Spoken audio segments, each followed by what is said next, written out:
ഹരേ കൃഷ്ണ. സർവം ശ്രീ രാധാകൃഷ്ണ അർപ്പണമസ്തു. അധ്യായം 11 വിശ്വരൂപം. ശ്ലോകം 15. അർജുന ഉവാച പശ്യാമി ദേവാംസ്തവ ദേവദേഹേ സർവാംസ്തഥാ ഭൂതവിശേഷസംഘാൻ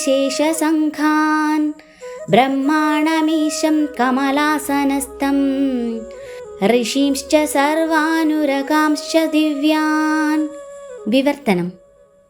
അർജുനൻ പറഞ്ഞു, കൃഷ്ണ, അവിടുത്തെ ശരീരത്തിൽ സകല ദേവന്മാരെയും മറ്റു സകല ജീവജാലങ്ങളെയും ഞാൻ കാണുന്നു.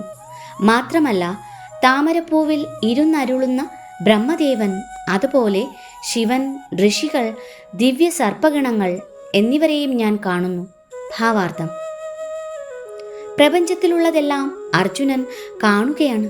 അതുകൊണ്ട് സൃഷ്ടിജാലത്തിൽ ആദിമനായ ബ്രഹ്മാവിനെയും പ്രപഞ്ചത്തിൻ്റെ അധസ്ഥലങ്ങളിൽ ഗർഭോദകശായി വിഷ്ണുവിന് മെത്തയായുള്ള ദിവ്യ സർപ്പത്തെയും ആദ്യമായി കണ്ടുവെന്ന് പറയുന്നു. ഈ സർപ്പശയ്യയുടെ പേരാണ് വാസുകി. വാസുകി എന്ന പേരിൽ മറ്റു സർപ്പങ്ങളുമുണ്ട്.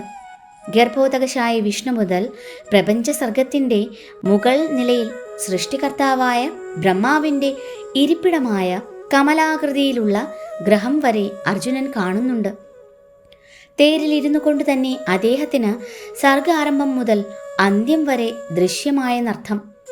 ഭഗവത് കരുണ കൊണ്ട് മാത്രമാണ് അർജുനന് ഇത് സാധിച്ചത്. ശ്ലോകം 16.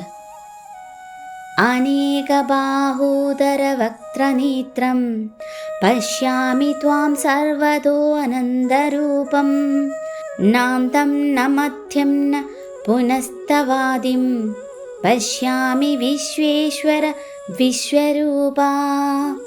വിവർത്തനം. അലയോ ജഗന്നാഥ, വിശ്വരൂപ, അങ്ങയുടെ ശരീരത്തിൽ എല്ലായിടത്തും എണ്ണമറ്റ കൈകളും ഉദരങ്ങളും വായ്കളും കണ്ണുകളും ഉരുത്തിരിഞ്ഞു വരുന്നു. ഇവയ്ക്ക് അവസാനമില്ല. ആദിയോ മധ്യമോ അന്തമോ കാണുന്നില്ല. ഭാവാർത്ഥം. പരംപുരുഷനായ ശ്രീകൃഷ്ണ ഭഗവാൻ അനന്തരൂപനത്രേ. അദ്ദേഹത്തിലൂടെ സർവപ്രപഞ്ചങ്ങളും കാണാൻ കഴിയും.